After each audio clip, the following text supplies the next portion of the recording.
The room is dark, but the day is not over. The body is lying down, yet the mind is still standing in every place it visited. It is still in the conversation that did not end correctly. It is still looking at the number on the account. It is still anticipating tomorrow's appointment, tomorrow's decision, tomorrow's uncertainty.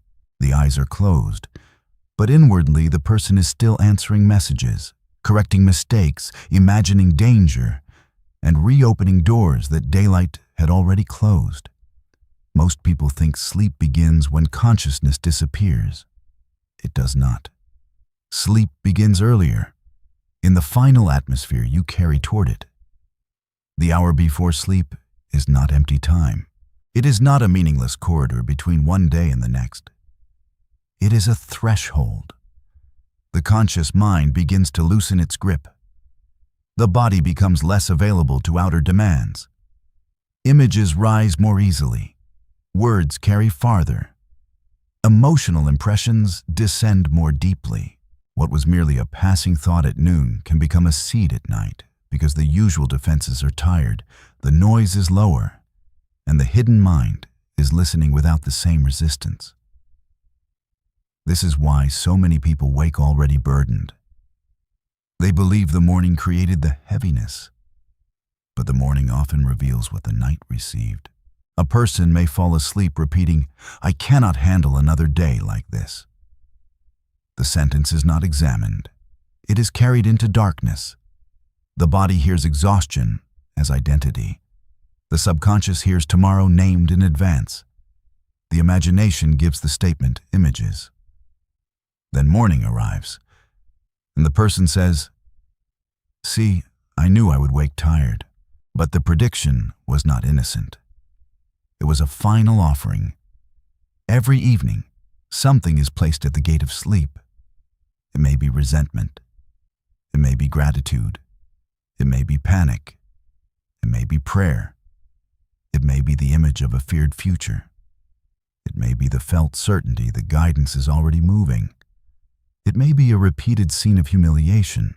It may be the quiet relief of being held by a power greater than the visible day. The deeper mind does not ask whether the offering was wise. It receives what is repeated with feeling. This does not mean one difficult night condemns the future. It does not mean grief should be hidden, pain denied, or practical problems ignored. The teaching is not that darkness must be filled with forced positivity. The teaching is that the final state of the day has creative authority, and most people surrender that authority without knowing it. The hour before sleep is where the world stops demanding performance. No employer is watching. No audience is judging. No stranger is deciding your worth. The room becomes a private sanctuary in which the day is interpreted before it is stored. That interpretation matters. The same event can be carried into sleep as a wound, a lesson, a sentence, a question, or a burden handed to God. The event does not change, but the inner form in which it enters the night changes everything that follows. A failed conversation can become, "No one will ever understand me." Or it can become, "This revealed where I must speak more clearly and where I must stop begging to be heard." A financial difficulty can become, "I am trapped." Or it can become, "There is a problem to address, but I will not use the night to rehearse ruin."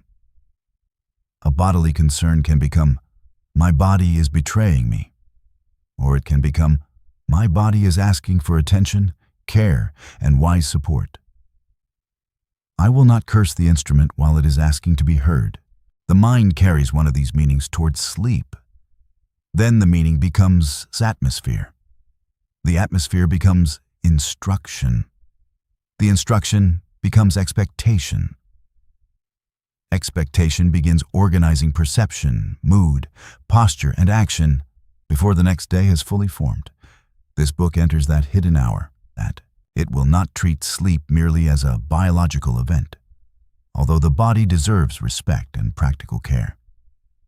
It will explore sleep as a border between the visible and the invisible, between the voice you can hear and the mind that continues working below language, between the day you remember and the tomorrow you are quietly preparing. You will learn why unfinished emotion follows you to the pillow, why repeated thought becomes stronger in darkness, why the body must be included in spiritual practice, why drowsiness opens a gate that effort cannot force, why a single image can enter deeper than 100 anxious affirmations, why dreams speak in symbols rather than arguments, why the first thought before dawn often carries the signature of the night, and why the morning can be prepared long before the eyes open. The ancient mistake is to believe that transformation must always happen through strain.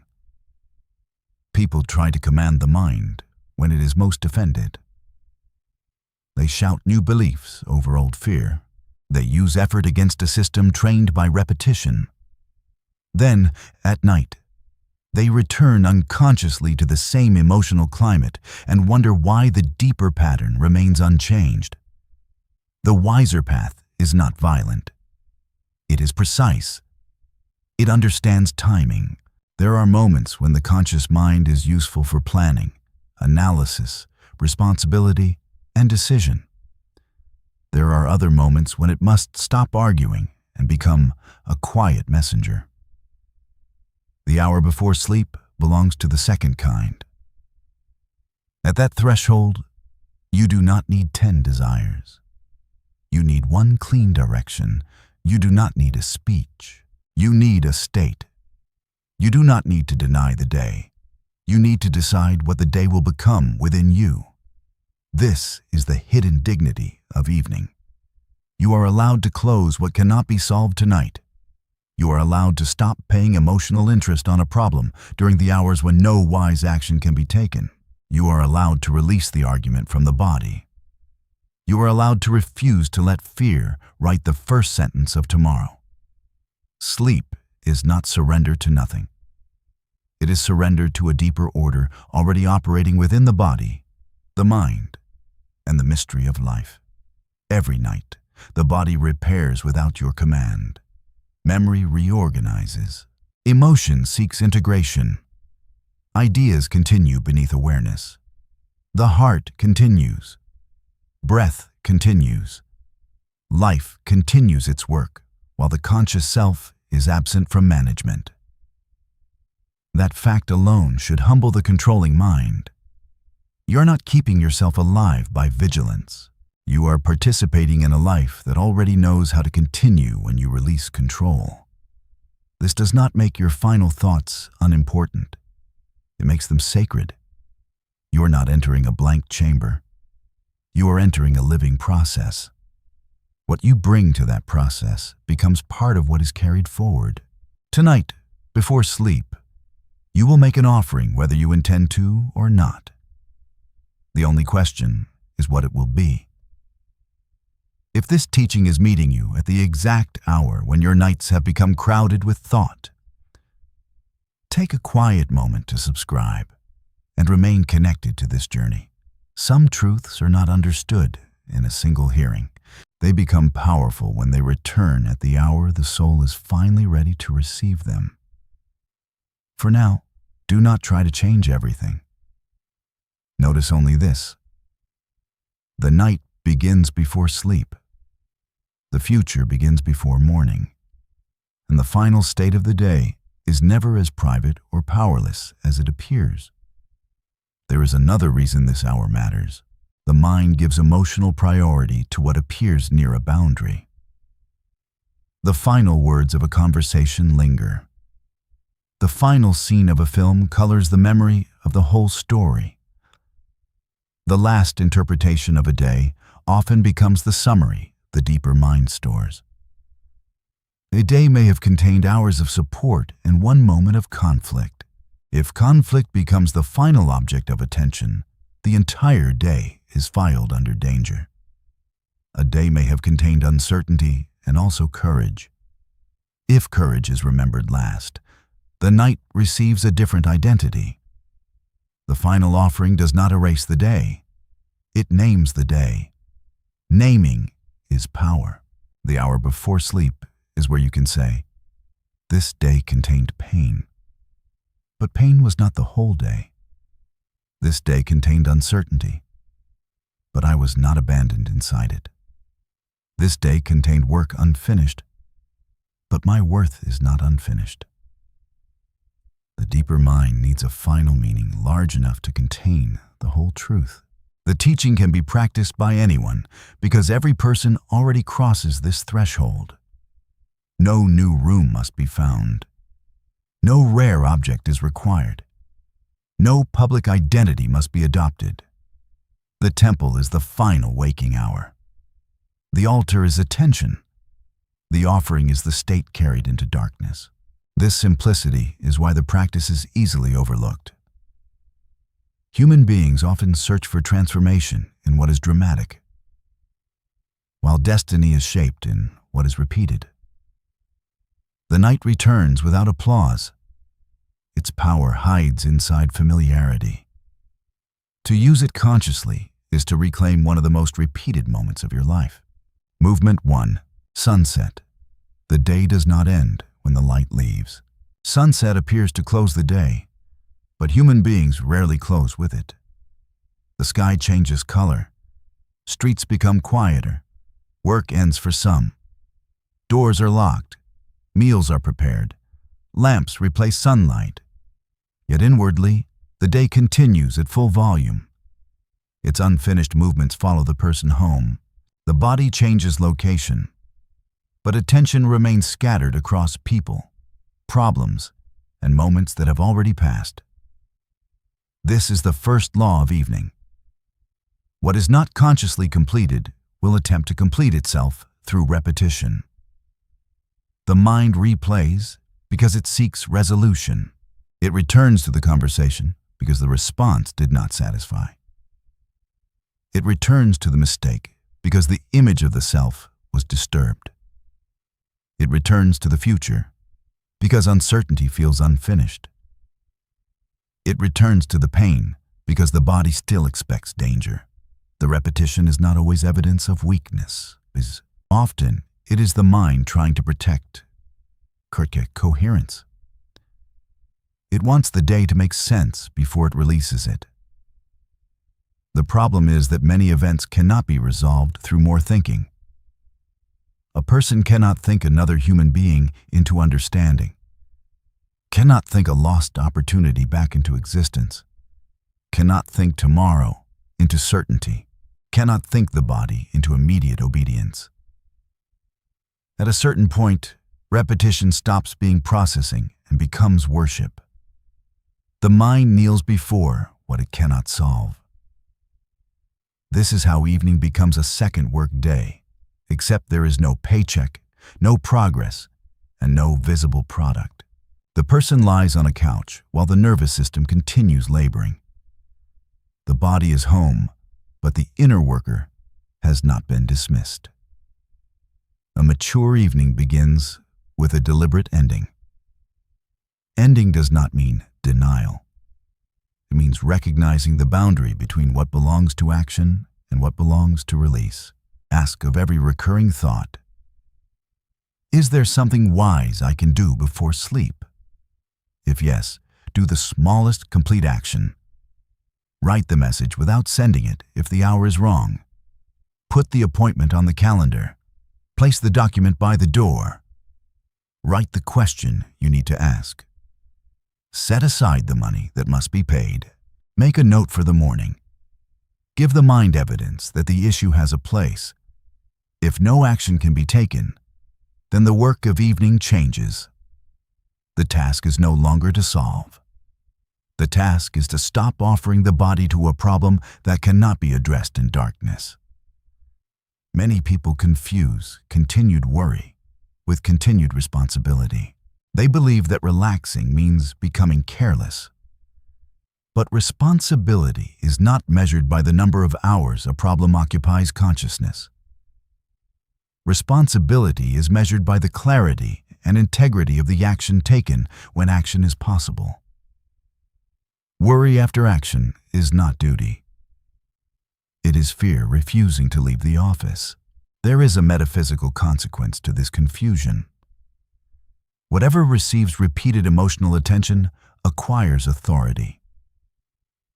The person may say, "I am only thinking about the problem because I care." But the deeper mind does not hear noble intention. It receives image, emotion, and repetition. If the image is collapse, the emotion is panic. And the repetition continues for hours, then panic becomes the state carried towards sleep. The night is not impressed by explanations. It receives atmosphere. This is why sunset should become a spiritual boundary, not necessarily through a complex ritual. A boundary can be established through simple acts that tell the mind the active day is ending. Closing the laptop, changing clothes, washing the face, dimming the lights, preparing tea, walking outside, putting papers away, speaking a sentence such as, "The work of this day is complete. What remains will be met in its proper hour." The act is small, but the message is profound. The body begins learning that not every hour belongs to urgency. A life without boundaries becomes one continuous emotional day. Morning fear enters evening.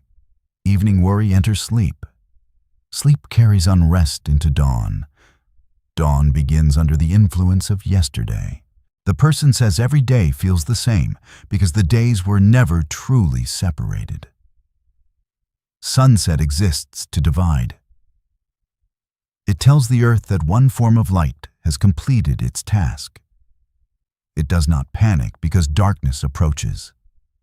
It does not call night failure. It yields. Human beings resist this rhythm because the ego believes continuation equals control. It keeps reviewing, measuring, checking, preparing, defending. But darkness exposes the limit of control. There is a point when more effort produces less wisdom. At sunset, one of the most sacred questions is not, "What remains undone?" It is, "What must stop following me?" Perhaps it is a role.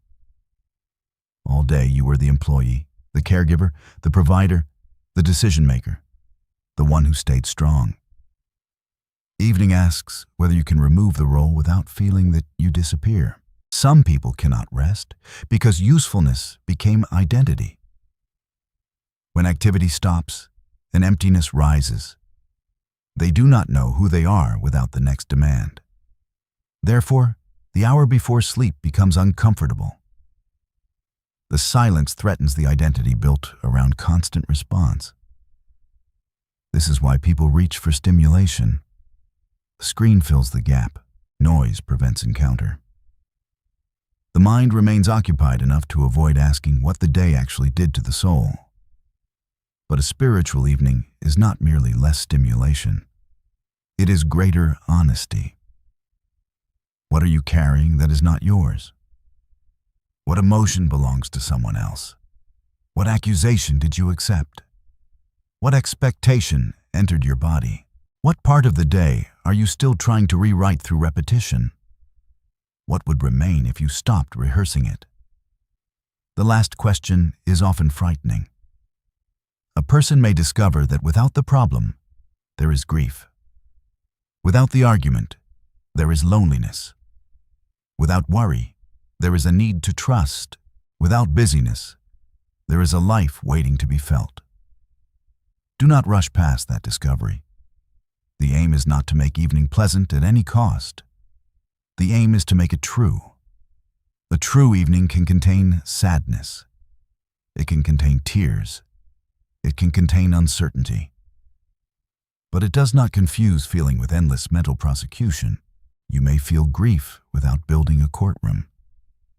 You may feel fear without writing tomorrow's sentence. You may feel anger without continuing the argument in the blood. You may feel tired without naming yourself defeated. This distinction is the beginning of nocturnal mastery. Before sleep, the soul does not need every emotion removed. It needs each emotion returned to its proper place. Grief belongs to loss. Fear belongs to uncertainty. Anger may belong to violated truth. Fatigue belongs to expenditure. None of these must become the total name of the self. The evening practice is simple. Name the day without cursing it. Say what happened without making it eternal. Identify what can be acted upon. Release what cannot be carried wisely through the night. Then let sunset complete its work within you. The day does not end because every problem is solved.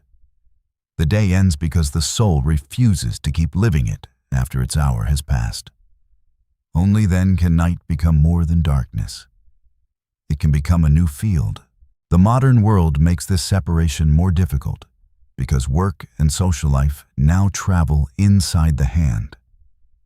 The same device contains employment, family, news, comparison, entertainment, emergencies, and memory.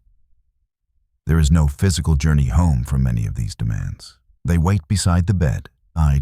Therefore, sunset must become an inner event even when the outer world remains connected.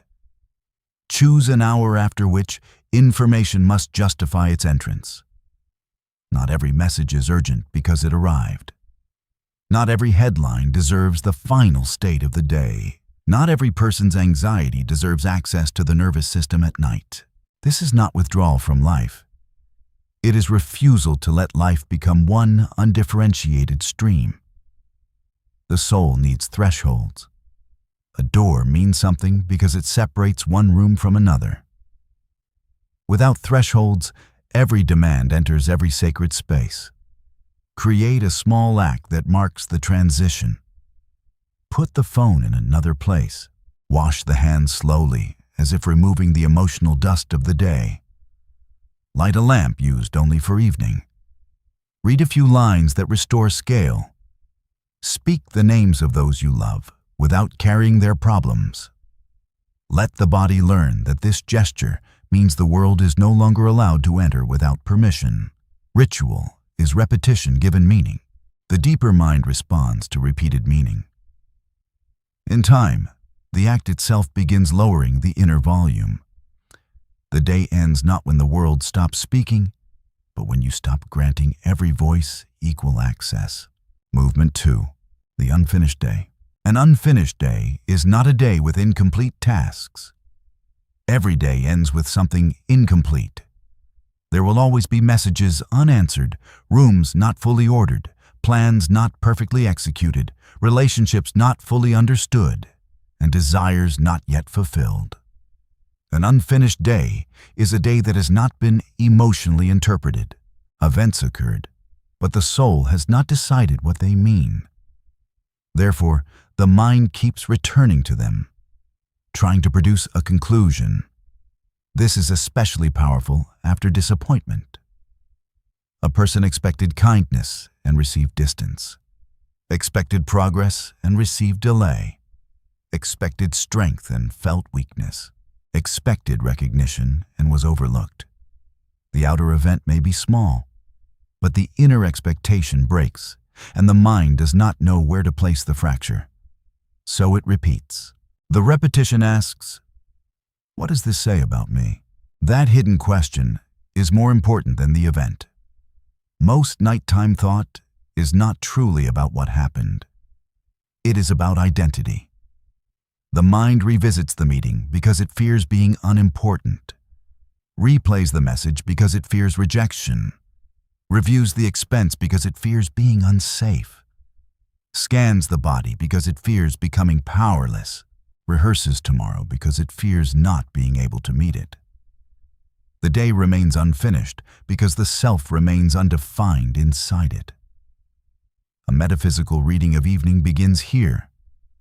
Every event offers a name, and consciousness either accepts or refuses it.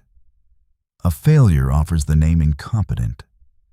A delay offers the name forgotten. A conflict offers the name unlovable. A symptom offers the name broken. A financial difficulty offers the name trapped. The event itself does not possess the authority to establish the name. The authority is granted when the mind repeats the interpretation until the deeper self accepts it. This is why review before sleep can be either destructive or sacred. Destructive review asks, how did the day prove my worst belief? Sacred review asks, what occurred? What did it awaken? What truth did it reveal? And what meaning will I carry forward? The first review renews the wound. The second gathers wisdom. Imagine a person who made a serious mistake. The error must be faced. Perhaps an apology is needed. Perhaps money was lost. Perhaps trust was damaged. Spiritual teaching does not remove consequence. But the night still requires interpretation. The person can say, I am the kind of person who destroys everything. Or, I acted without sufficient wisdom.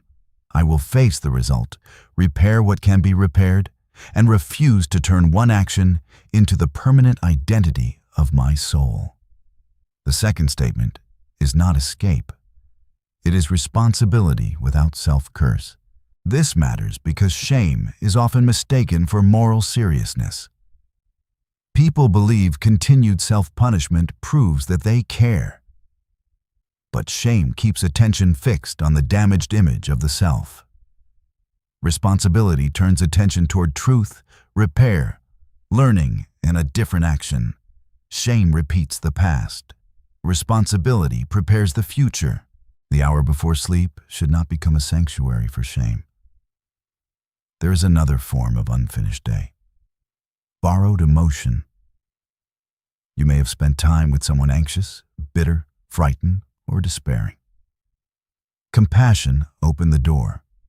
Their state entered your body. Hours later, you are still carrying an atmosphere that does not belong to your own life. The mind then invents reasons for the heaviness. It searches for personal problems to match the feeling. This is how borrowed emotion becomes personal prophecy. Before sleep, ask, is this mine? The question is not selfish. It is discerning. You can care without becoming a storage place for every emotional current you encounter. You can pray for someone without carrying their panic into your nervous system. You can love a person without using your body as proof of solidarity with their suffering. Release can be spoken plainly. I return every emotion that does not belong to me. I keep compassion. I release possession. The language is symbolic, but the act is real. Attention withdraws. The body receives permission to stop representing another person's crisis. There is also the unfinished day of unexpressed truth. You said yes while something deeper said no. You smiled while resentment formed. You avoided a needed conversation. You allowed a boundary to be crossed because you feared the consequences of naming it. At night, the body remembers the contradiction. It may appear as tension in the jaw, tightness in the chest, pressure behind the eyes, restlessness, or repeated internal dialogue. The body is trying to complete a truth the mouth did not speak. Do not use the night to stage imaginary victory. Use it to prepare an honest action. Write the sentence that needs to be said. Remove cruelty from it. Remove the need to win. Keep the truth. Then give the sentence to morning. This converts mental rehearsal into conscious preparation. An unfinished day may also contain unreceived good. This is rarely discussed. Many people carry problems into sleep, but leave blessings outside the door. A kind word was given. A meal was available. A difficulty was less severe than expected. Someone helped. A small beauty appeared. The body carried them through another day. Yet none of these moments received enough attention to enter memory with weight. The mind studies danger and barely glances at grace. Then it says, the day contained nothing good. This is not honesty. It is selective devotion. A sacred review restores proportion. It does not pretend pain was small. It simply refuses to let pain become the only historian. Ask, what supported me today? At first, the answers may seem ordinary. Water, a chair, a message, a completed task, a moment of quiet, a stranger's patience, the ability to walk from one room to another, the fact that a feared outcome did not occur, the body breathing while the mind was elsewhere. Do not despise small support. The nervous system learns safety through repeated evidence. If the mind only records threat, the deeper self concludes that life is hostile. If the mind begins recording support, another world becomes psychologically available. The evening review should therefore contain 4 movements. First, fact. What actually happened without exaggeration? Second, feeling. What did it awaken in me? Third, meaning. What interpretation am I tempted to carry forward? Fourth, choice. What meaning is true enough to guide tomorrow without imprisoning it? This practice is not a legal document. It can happen in a few quiet minutes. A sentence is enough. This was difficult, but it did not define me. This revealed a boundary I must honor. This loss deserves grief, not self-destruction. This uncertainty requires action tomorrow, not panic tonight. This kindness deserves to be remembered. This body carried more than I thanked it for. Such sentences complete the day because they give events a place. A day without meaning wanders. A day honestly interpreted can be released. The aim is not to control memory. It is to prevent memory from being organized entirely by fear. When the day is complete, the past becomes material rather than master.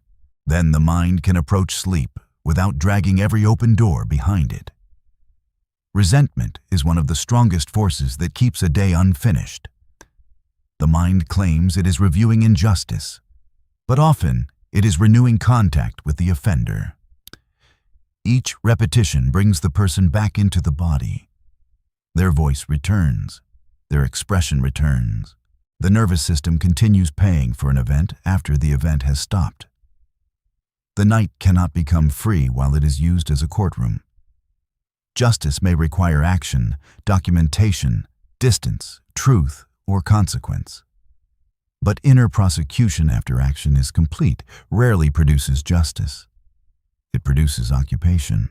Ask, what do I believe continued anger is protecting? Perhaps it protects dignity. Then dignity must be reclaimed directly. Perhaps it protects memory. Then the lesson can be written without carrying poison. Perhaps it protects against reconciliation that would be unsafe.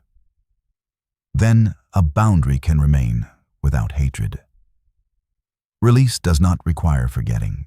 It requires ending the offender's authority over the final hour. Guilt also keeps days unfinished. Healthy remorse points toward repair. Toxic guilt points toward endless suffering. The first says, do what is right. The second says, remain unworthy. Before sleep, distinguish them. What can be repaired? What must be learned? What consequence must be accepted? What punishment has become unnecessary? A soul that has understood the lesson does not honor truth by continuing to wound itself. It honors truth by living differently. Completion is not the declaration that everything is resolved. It is the decision that the night will not be used to keep the old event alive without purpose. Movement 3. The room of repeated thought. There is a room inside the night where the same thought waits. You may enter it after the lights are turned off. The thought appears almost immediately, as if it had been sitting there all day. It knows the hour when outer distractions fade. It knows when the body becomes still. It knows when the mind has fewer places to escape. Sometimes the thought is a person. Sometimes it is money. Sometimes it is the body. Sometimes it is a sentence about the future. Sometimes it is an old humiliation returning with perfect detail. The mind says, "I am trying to solve this." But the evidence often reveals something else. The thought has been repeated many times without producing a wiser action. It has become a chamber of emotional self-hypnosis. Repetition gives thought density. A single thought may pass like weather. A repeated thought becomes climate. A thought repeated with strong emotion becomes a command to the nervous system. A command repeated near sleep becomes a deeper instruction, because the boundary between imagination and felt reality begins to soften. This is not superstition. The body responds to imagined events.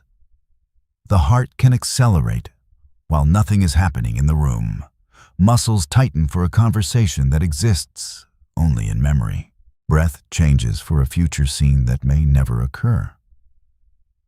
The physical system does not require an external event to begin preparing for one.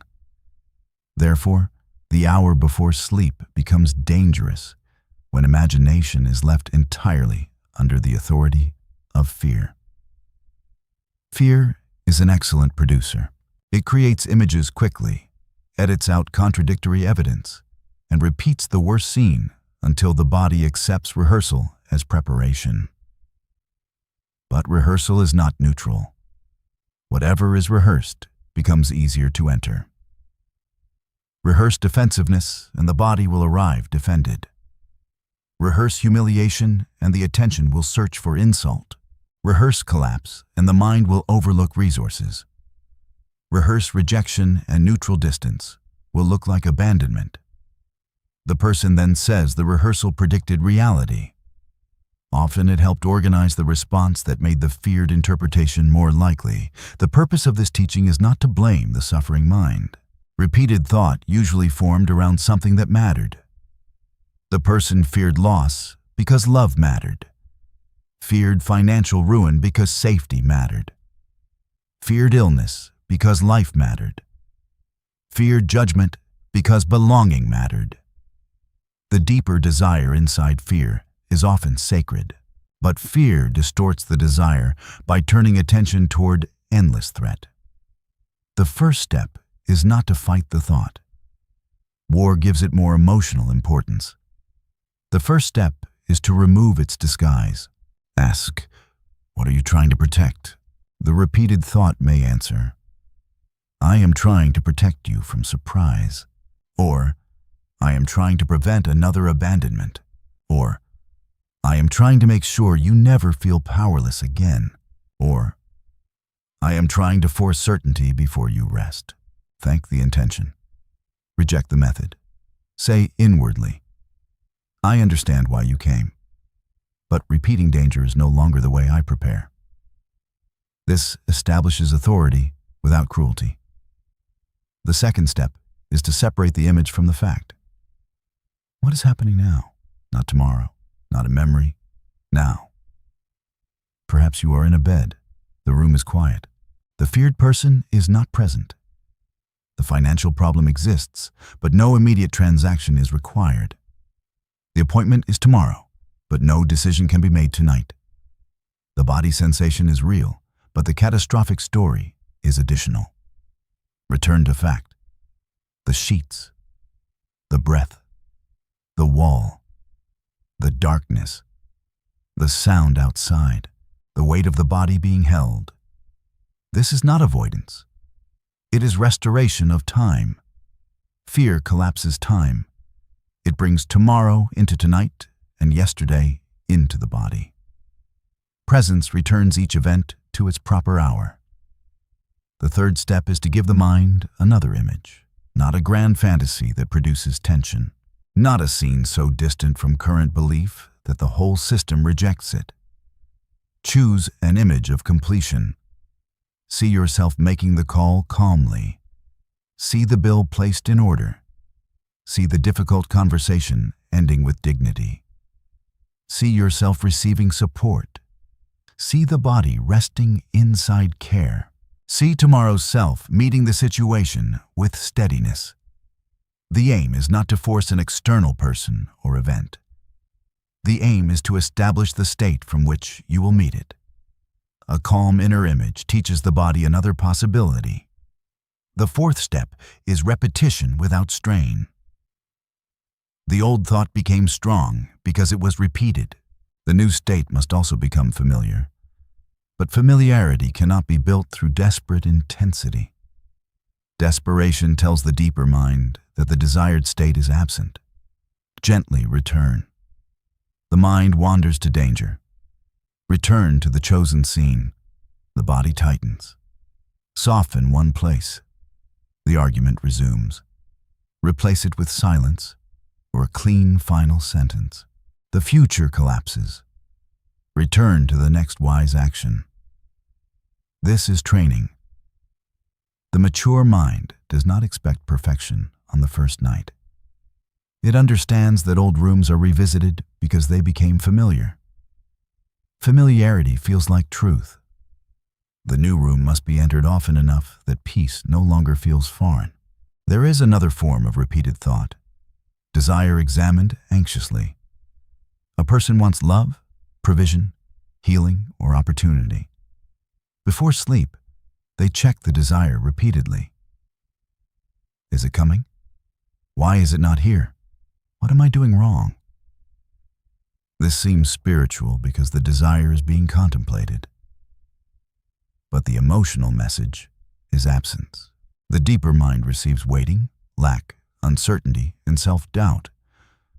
A desire should not be taken to bed as a prisoner under interrogation. Carry it as a seed. A seed is placed, covered, and allowed to enter darkness. The gardener does not dig it up every hour to verify movement. The night asks for trust. Trust does not mean guaranteed control over every circumstance. It means you refuse to use the invisible hours to strengthen the state of abandonment. You may say, the answer is not visible, but I will not conclude that nothing is moving. Or, I do not know the entire path, but I know the next faithful step. Or, I release the form and remain aligned with the good I am ready to receive. The statement matters less than the state. The room of repeated thought can become a chapel. The same capacity that rehearsed fear can rehearse peace. The same imagination that created catastrophe can create coherence. The same attention that fed the wound can strengthen a different identity. But the room must be entered consciously. Otherwise, the loudest old thought will continue waiting in the dark, calling itself truth simply because it arrived first. Repeated thought also creates familiarity with emotional states. The mind can become accustomed to worry in the same way the body becomes accustomed to a room. When quiet arrives, worry may return simply because quiet feels incomplete without it. This is why peace can initially feel wrong. A person trained by crisis may interpret calm as the moment before danger. A person trained by rejection may interpret neutral silence as abandonment. A person trained by scarcity may feel guilty when enough appears. The new state must be practiced long enough to become emotionally ordinary. Do not confuse unfamiliarity with falseness. The first peaceful nights may feel empty. The mind may search for a problem because problem-solving became the way it recognized itself. Let the emptiness remain. It is not absence. It is space no longer occupied by the old ritual. Another useful question is, if I stopped repeating this thought, what action would become possible? Worry often substitutes for action. It creates the feeling of engagement while preventing the clarity required for movement. When repetition stops, the next step may become obvious.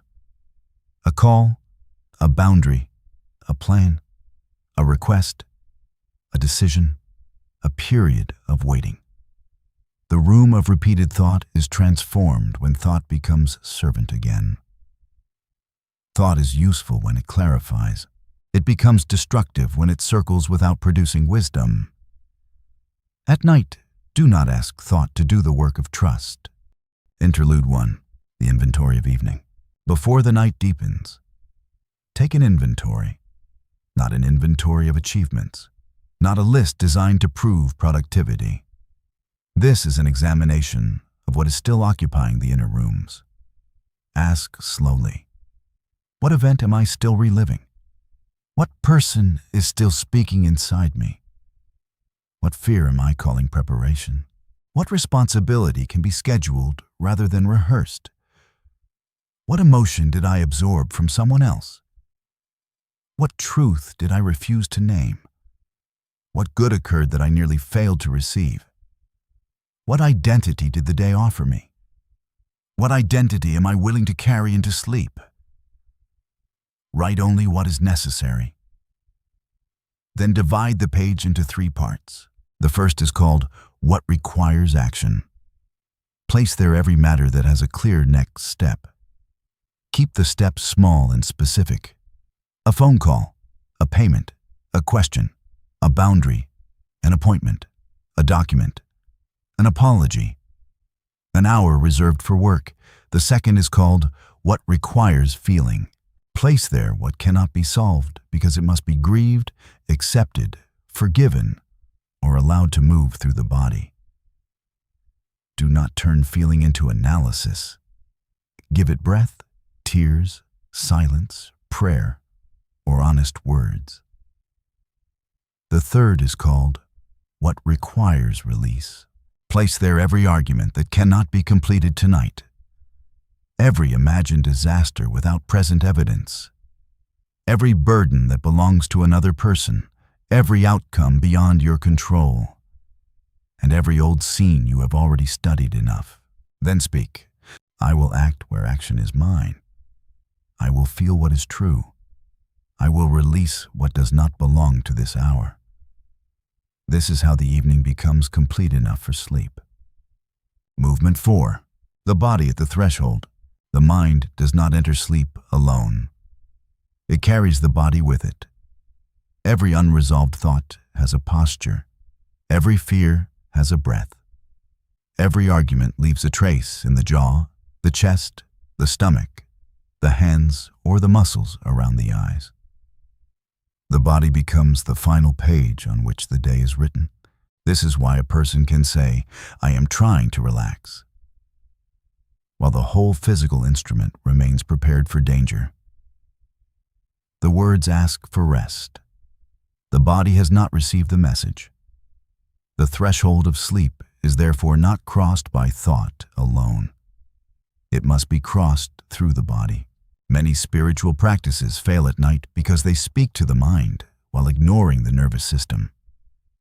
A person repeats peace with shallow breath, repeats trust while gripping the sheets, repeats healing while scanning the body for evidence of failure. The sentence points in one direction. The physical state points in another. The deeper mind receives both. This does not mean the body must become perfectly calm before sleep. Perfection would create another demand. It means the body must be treated as a participant rather than an obstacle. Begin with reverence. The body carried the day before it carried you to bed. It stood, sat, lifted, digested, reacted, repaired, adapted, and continued. Even if it hurt, even if it frightened you, even if it did not perform as desired, it remained the instrument through which every moment was experienced. Do not bring contempt to the threshold. A body insulted all day does not suddenly become peaceful because the lights are off. The language used toward the body matters. Why are you doing this to me? Creates conflict. What are you asking me to notice? Creates relationship. You are failing creates identity. You are carrying something that requires care. Creates possibility. There are times when the body needs medical attention, practical treatment, or professional support. Spiritual language should never be used to avoid wise care. But even while receiving care, the inner relationship can change. Medicine can be blessed rather than feared. Rest can be accepted rather than judged. Assistance can be received without shame. The body can be spoken to as an ally inside a process rather than an enemy under accusation. Before sleep, place attention on physical contact. Where is the body being supported? The back against the bed, the head on the pillow, the legs held by the surface, the hands resting. Let gravity become evidence that you are not required to hold yourself up in this hour. Many people lie down, but continue holding themselves internally. The shoulders remain lifted. The abdomen remains guarded. The tongue is pressed against the roof of the mouth. The toes are tense. The body is still defending against a day that has ended. Release one place at a time, not through command, through permission. Say, the shoulders do not need to solve anything tonight. The jaw does not need to finish the argument. The stomach does not need to digest tomorrow. The hands do not need to hold what cannot be controlled. Such language may sound symbolic, but the body understands symbolism. It has been responding to imagined danger all day. It can also respond to imagined safety. Breath becomes the bridge. Do not use breath as another performance. The aim is not to achieve a perfect count. The aim is to lengthen the exhale enough to tell the body that immediate action is not required. Let the inhalation arrive naturally. Let the exhalation become slightly slower. Do not force depth. Allow softness. Each exhale can carry a sentence. Not now. This can wait. I am supported. The night is allowed to hold me. The body learns through repetition. If it has spent years associating bedtime with worry, one peaceful evening may not erase the pattern. But each night of gentler entry becomes new evidence. Evidence matters more than inspiration. A nervous system trained by years of tension does not need spiritual accusation. It needs consistent experiences that prove rest is no longer dangerous. For some people, rest once felt unsafe. In childhood, the home may have been unpredictable. Silence may have preceded conflict. Night may have carried loneliness, fear, or vigilance. The body learned to remain partially awake even when sleep was necessary. Later, the adult may not remember the original lesson, but the body still associates surrender with risk. This is where compassion becomes essential. Do not say, "Why can I not simply relax?" Say, "A part of me learned that vigilance was protection. I am teaching it another way." The teaching happens through ritual, environment, and repeated safety. A darker room, a consistent hour, less stimulation, a door checked once rather than many times. A simple prayer, a familiar scent, a hand placed over the heart, a written plan for tomorrow. These are not small things to the body. They create continuity. The body also carries unfinished energy from the day. If it has been still for too long, gentle movement may be more helpful than immediate lying down. A slow walk, stretching, shaking tension from the hands, turning the shoulders. Let the body complete motions that stress interrupted. Animals often discharge stress physically. Human beings often suppress it and then attempt to think themselves into calm. The body may need movement before stillness can become honest. There is also the body of grief. Grief changes breath. It weighs on the chest. It enters the throat. It can make sleep feel like betrayal, because rest suggests the world continues after loss. Do not force gratitude over grief. Sit with the body that loved. Let tears become completion. Place a hand where the sorrow is strongest. Say, This pain exists because something mattered. I do not need to solve love tonight. The body of grief needs companionship, not correction. There is the body of fear. Fear seeks certainty. It scans for signs. It checks sensations. It monitors the door, the phone, the future. Before sleep, fear may demand one more search, one more message, one more reassurance. But reassurance can become a ritual that strengthens the belief that safety depends on constant checking. A wise boundary is needed. Check what must be checked. Then stop. Say, the necessary action is complete. Continuing to check will not create safety. It will train fear. The statement returns authority to consciousness. There is the body of ambition. It resists sleep because sleep looks unproductive. It calculates the lost hours. It carries plans into darkness. It fears that slowing down will allow others to move ahead. But a mind deprived of restoration does not become more powerful. It becomes more easily ruled by impulse, irritability, and narrow attention. Rest is not interruption of purpose. It is part of the instrument through which purpose continues. The metaphysical seeker must understand this clearly. You do not honor the invisible by neglecting the vessel. The body is not beneath spiritual work. It is where spiritual work becomes lived.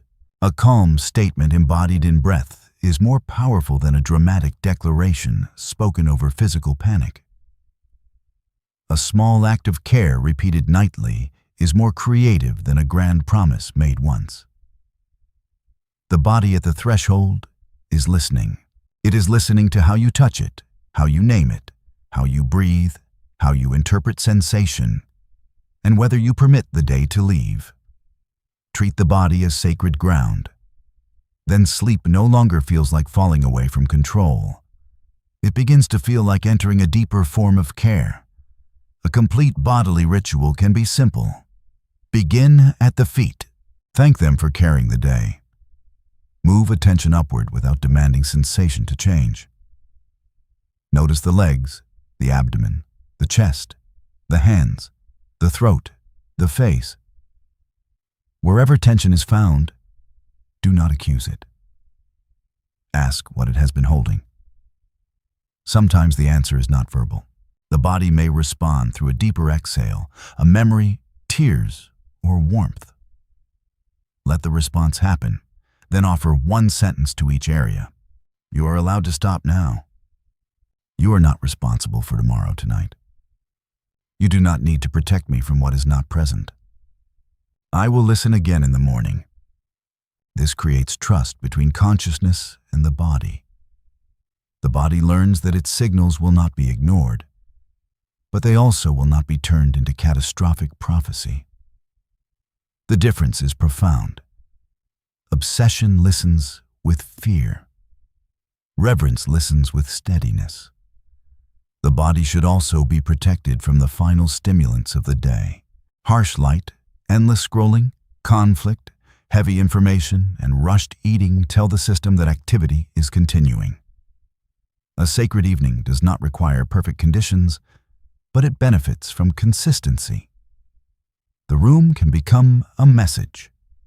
Order one small surface. Lower one light. Remove one source of noise. Let the environment say what the mind is trying to learn.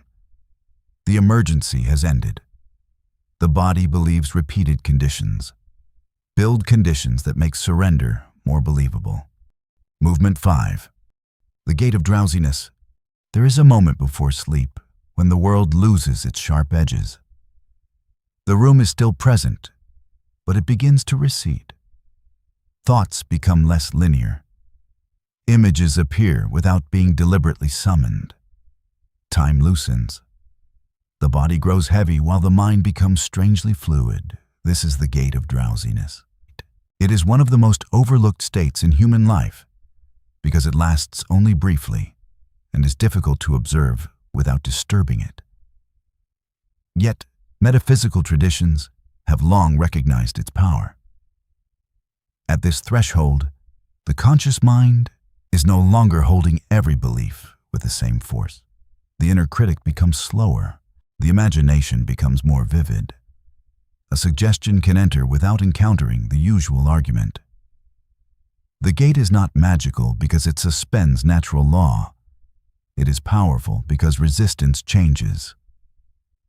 During the day, a person may say, "I am safe," and immediately hear 10 objections. At the gate of drowsiness, the sentence may be felt before it is debated. During the day, a person may imagine a new future and instantly compare it with visible conditions. Near sleep, the image can be experienced as an inner event without the same demand for proof. This is why the final image matters. The deeper mind receives experience through feeling, not only through external fact. A vividly imagined humiliation can wound the body. A vividly remembered kindness can soften it. A peaceful inner scene can become a rehearsal of another state. The goal is not to manipulate every external event. The goal is to choose the state in which the self will be planted. At the gate, state is more important than detail. Many people make the mistake of building elaborate scenes. They imagine long stories with too many elements. The conscious mind becomes active again, trying to control the script. The practice turns into work. Choose simplicity, a hand being shaken after a successful conversation, a bill marked complete, the feeling of waking restored, a loved one saying, "I am glad we found peace," the body moving with greater ease. A door opening, a quiet room in which the problem is no longer present as danger. The scene should imply completion. It should not explain every step. The mind is often obsessed with the how. Drowsiness asks you to enter the feeling after the how has already done its work. Suppose you desire clarity. Do not imagine every possible answer. Imagine the moment after clarity arrives. Perhaps you are writing one decisive sentence. Perhaps your shoulders relax. Perhaps you say, "Now I know what to do." Suppose you desire provision. Do not force a specific channel if doing so creates tension. Imagine the state of enough. See yourself handling the responsibility calmly. Feel the absence of panic. Hear a simple inner sentence. It is provided for. Suppose you desire healing. Do not fight the body with an image of perfection. Enter the feeling of cooperation. See yourself receiving wise care, resting, moving, breathing, or hearing encouraging news. Let the body feel supported rather than commanded. The chosen image must be believable enough to receive and elevated enough to redirect. This is where bridge states become useful. If the sentence, "everything is perfect," creates immediate rejection, do not use it. Choose, "Something is reorganizing in my favor." If "I am completely fearless" feels false, choose, "I am becoming steadier than this fear." If "I am wealthy" activates shame or disbelief, choose, "I am learning to receive, organize, and circulate provision wisely." A bridge is not weakness. It is an intelligent path between identities. The deeper mind learns through accepted experience. A statement that produces constant inner conflict may strengthen the conflict rather than the desired state. At the gate of drowsiness, repeat less. One sentence carried with feeling is enough. One scene revisited gently is enough. The mind may wander. Return without frustration. Frustration restores wakefulness. It tells the deeper system that the practice is a test being failed. There is no failure here. Even falling asleep before completing the scene can be success, because the final emotional direction may already have been received. The practice should feel like entering, not performing. This state also offers a place for revision. Revision does not deny what happened. It changes the inner ending that the mind continues carrying. Perhaps the conversation was harsh. In imagination, hear yourself speaking with dignity. Hear the other person respond with clarity, or at least see yourself leaving without losing your center. Perhaps you were humiliated. Imagine the scene again. But this time, the deeper self remains present. It does not collapse. It does not accept the insult as identity. It sees the event through wiser eyes. Perhaps you failed. Revise not by pretending the failure never existed, but by imagining the response you wish had followed. Responsibility, steadiness, correction, self-respect. Why does this matter? Because memory is not only a record, it is also an active emotional instruction. The meaning attached to a past event continues shaping expectation. When the inner ending changes, the future no longer receives the same command. The gate of drowsiness is also a place for surrender. Sometimes the most powerful image is not a result. It is release. See yourself placing the burden into hands of light. See the file closed. See the door gently shut. See the river carrying away what you cannot solve. Hear the words, "This is no longer on my desk tonight." The symbolism tells the mind that management has ended for the day.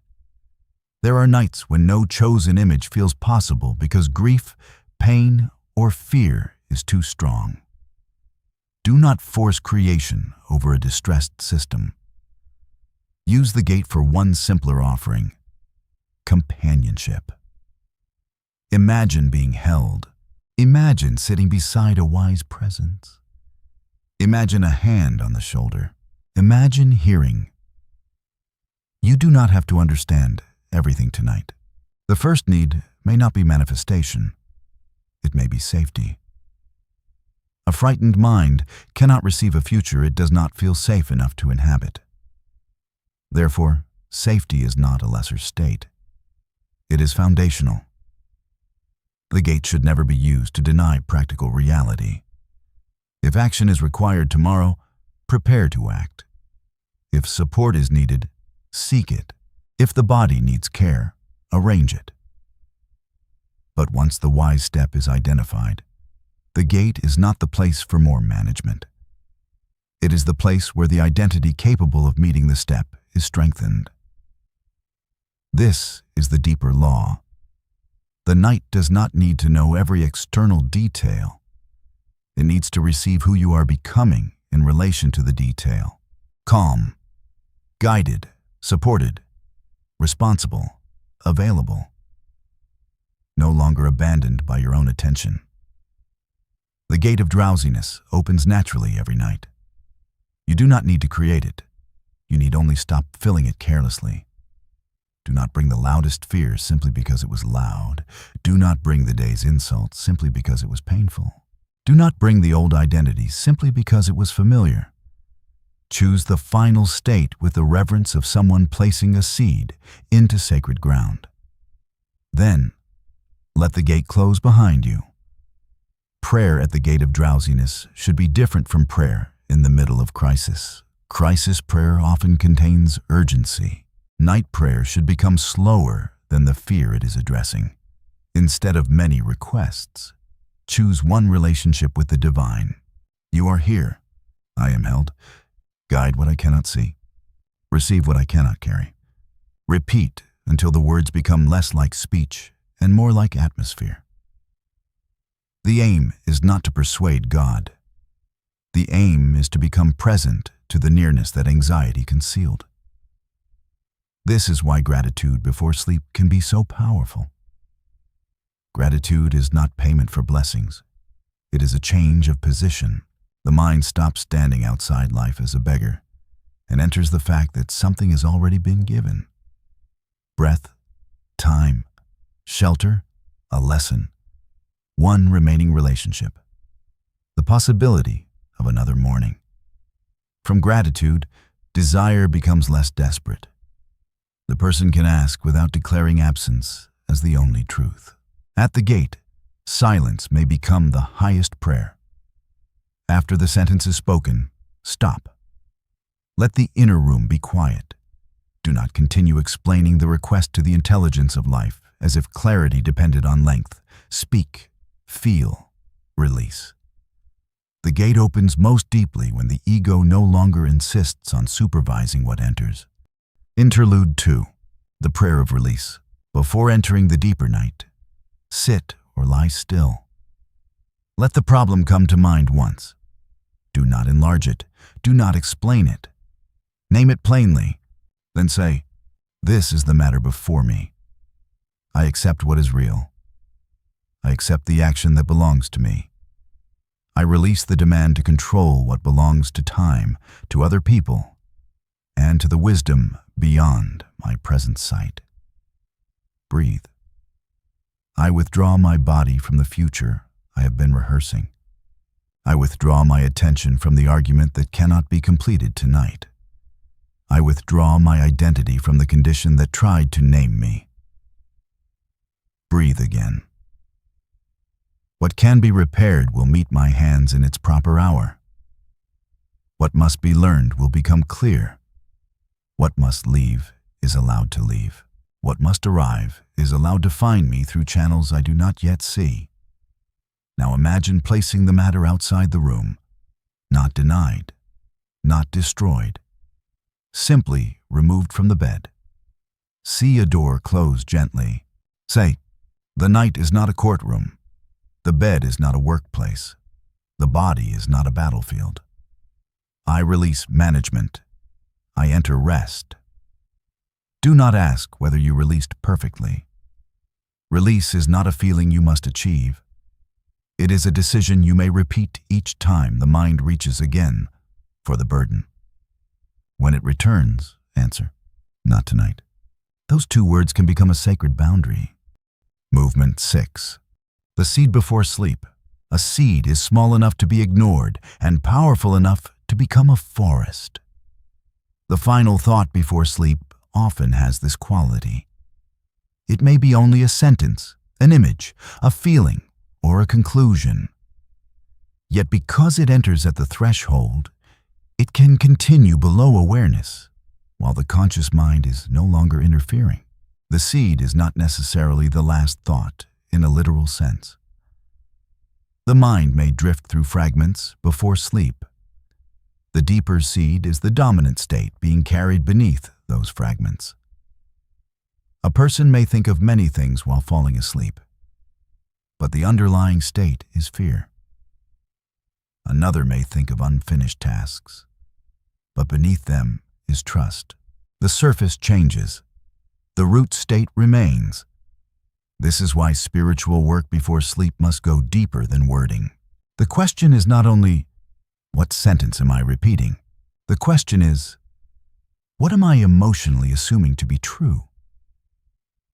Assumption is the soil around the seed. If you say, "I am provided for," while assuming that provision is absent and unlikely, the words remain on the surface. If you say, "I am guided," while feeling that you are alone in a hostile universe, the deeper seed is abandonment. The purpose is not to shame contradiction. Contradiction reveals where the work is. A bridge is needed between language and felt truth. Begin with what is already real. You have survived days you did not know how to survive. You have received forms of help you did not plan. Your body has repaired in countless ways without instruction. Ideas have arrived after rest.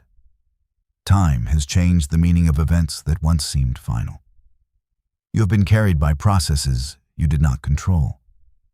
These are foundations for trust. Build the seed from evidence.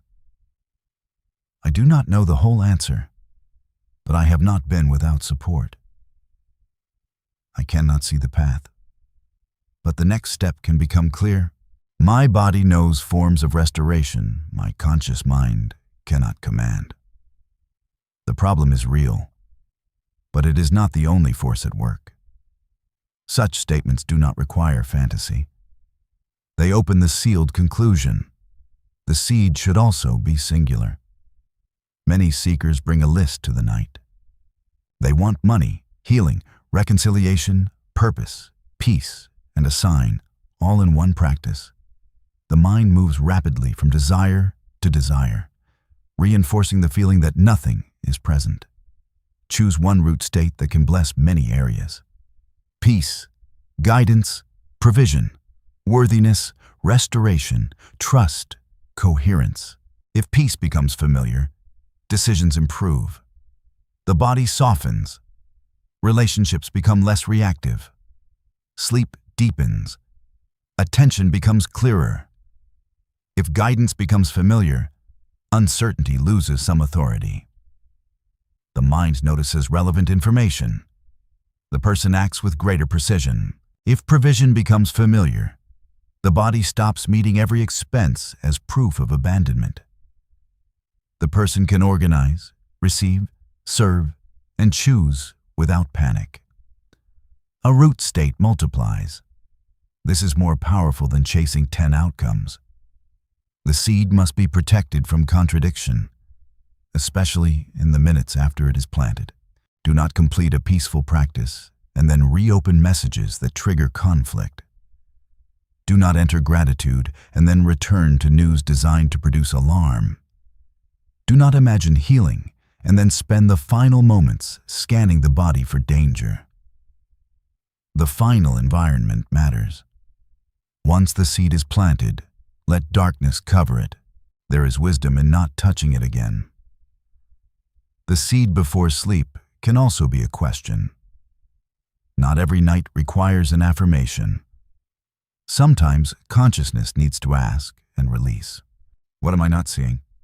What is the next honest step? What belief is maintaining this pattern? What does this situation require from the person I am becoming? Ask once. Do not demand an immediate answer. The deeper mind may respond through a dream, a morning insight, a conversation, or a simple shift in feeling. A question carried without panic becomes a form of incubation. An anxious question becomes another problem. The difference is trust. The seed may also be forgiveness. Forgiveness before sleep is not a moral performance. It is the refusal to let another person occupy the final chamber of the day. You may not be ready to feel warmth. That is not required. Begin with withdrawal. I release this person from the role of nightly ruler. I refuse to continue the event through my body. I keep the lesson. I return the poison. Justice may still require action, but hatred will not sleep inside me. These are powerful seeds because they restore ownership of attention. The seed may be self-forgiveness. Some people approach sleep through a private trial. They review everything said badly, missed, delayed, or imperfect. They prosecute themselves until exhaustion ends the hearing. This does not produce growth. It trains the identity of the accused. A better seed is honest mercy. I see what must change. I do not need to hate myself in order to change it. I accept responsibility and release punishment. Tomorrow the lesson will become action. Tonight, the soul is allowed to rest. The seed may be blessing. Bless the home, even if it is temporary. Bless the body, even if it is hurting. Bless the money that served the day, even if more is needed. Bless the people you love without trying to control their path. Bless the unknown hours. Blessing changes the relationship between consciousness and circumstance. It does not pretend that difficulty is desirable. It refuses to meet difficulty with inner hostility. The seed may be gratitude. Gratitude before sleep is not a list performed from duty. Choose one mercy and enter it fully. The warmth of water. The fact that a feared event did not occur. A voice that answered. A meal. A moment without pain. The persistence of a breath. Let one mercy become evidence that life contains support beyond what fear has recorded. The seed may be identity. I am the one who returns. I am learning to live from trust. I am no longer available for the old sentence. I belong to the life I'm building. Identity statements are powerful because the deeper mind organizes behavior around who it believes the person is. But identity must be practiced in daylight. A seed planted at night needs corresponding action. If you plant peace and spend the next day feeding conflict, the soil receives contradiction. If you plant provision and refuse to look at money responsibly, the seed lacks stewardship. If you plant healing and continue treating the body with contempt, the field remains divided. Night prepares. Day embodies. The relationship must be complete. Before sleep, place the seed. In the morning, ask what action belongs to it. This is how metaphysics becomes life rather than decoration. The final state enters darkness. The next action gives it form. Between them, a new identity begins growing, where no one can yet see it. If this teaching is helping you recognize the hidden power of the hour before sleep, take a quiet moment to subscribe and continue with these teachings. Return to them whenever the night begins carrying too much of the day, and let repetition become a doorway into a steadier inner world. Now choose one seed, not the most impressive, the truest. Carry it gently. Let the night receive it. Different seasons require different seeds. In a season of grief, the seed may be permission. Love remains, even as form changes. In a season of illness, the seed may be alliance. Every true source of care is allowed to help me. In a season of financial pressure, the seed may be order. I meet numbers with clarity, and new provision can find an organized place. In a season of conflict, the seed may be dignity. I speak truth without abandoning myself. In a season of loneliness, the seed may be belonging. My life is not outside the reach of meaningful connection. In a season of transition, the seed may be guidance. The next step becomes visible as I become willing to take it. The seed should answer the deepest lack of the season, not merely the loudest symptom. For example, money anxiety may hide a deeper belief of abandonment. A financial affirmation may remain weak until the state of support is addressed. Relationship obsession may hide a belief of unworthiness. Reconciliation imagery may remain desperate until worthiness is planted. Perfectionism may hide fear of humiliation. Success imagery may create more pressure until safety in imperfection is learned. Ask, what state would make the desired life feel safe to receive? Plant that state. The night works from the root. Interlude 3. The 7-night experiment. For 7 nights, do not try to transform your entire life. Choose one state. Peace, guidance, provision, restoration, courage, worthiness, trust. Use the same state each night so the deeper mind receives continuity. On the first night, complete the day. Write what requires action, feeling, and release. On the second night, work with the body. Soften the places that remain on guard. On the third night, choose one simple image that implies the state is real. On the fourth night, revise one scene that still carries pain. Give it a wiser inner ending. On the fifth night, ask one clean question and release the demand for an immediate answer. On the sixth night, bless one area of life you have habitually cursed. On the seventh night, enter the state without words. Let breath, posture, and feeling become the prayer. Each morning, record only 3 things. The first thought you remember, the emotional tone of waking, any insight, dream, or action that seems connected to the chosen state. Do not measure the experiment only by external events. Notice changes in reaction, clarity, energy, perception, and self-talk. The first evidence of a new seed is often internal capacity. Capacity comes before form. At the end of 7 nights, ask, what became easier to feel? What old thought lost intensity? What did I notice that I might have missed before? What action now feels natural? What state deserves another 7 nights?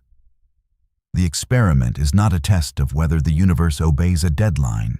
It is a demonstration that repeated nocturnal state changes the inner field from which tomorrow is met. Movement 7. The language of dreams. Dreams do not speak the language of daylight. Daylight prefers sequence, explanation, evidence, and ordinary time. Dreams speak through rooms, roads, strangers, animals, water, staircases, lost objects, impossible cities, childhood homes, and faces that belong to several people at once. The conscious mind asks for a report. The dream offers a symbol. This is why dreams are often dismissed as nonsense or worshipped as prophecy. Both responses miss their deeper function.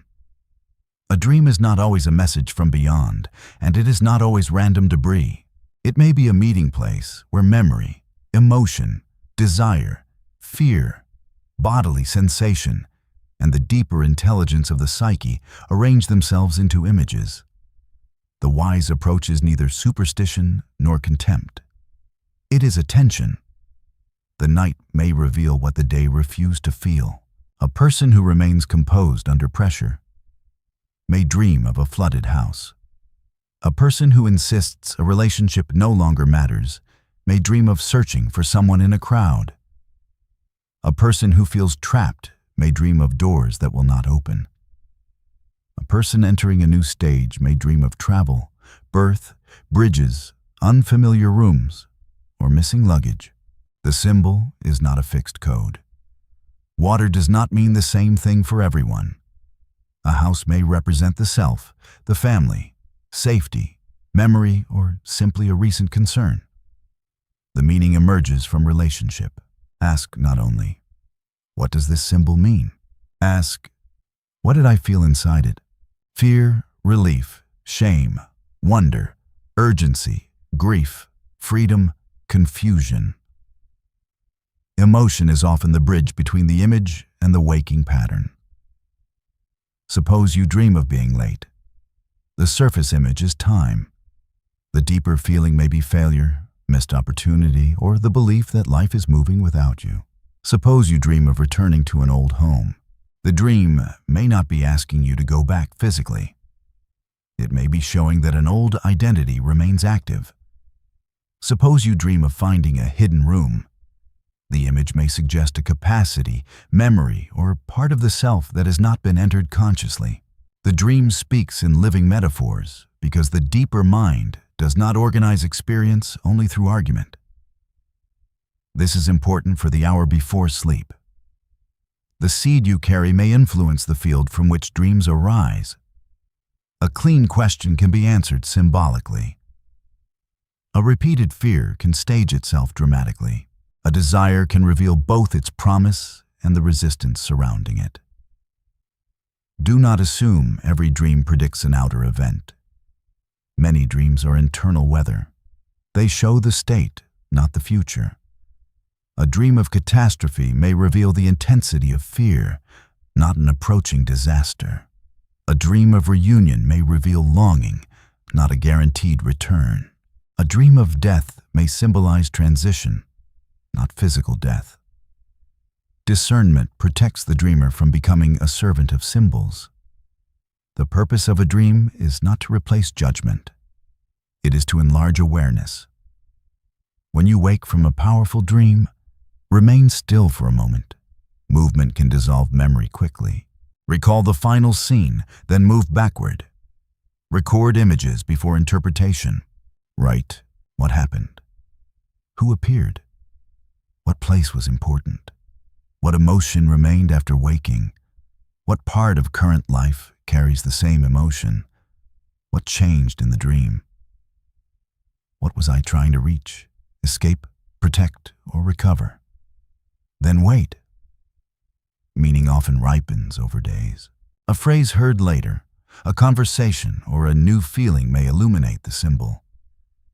There is danger in forcing interpretation. The ego enjoys certainty. It may turn one dream into an absolute command. But a true insight usually creates depth, not panic. It may be challenging, but beneath the challenge is a sense of recognition.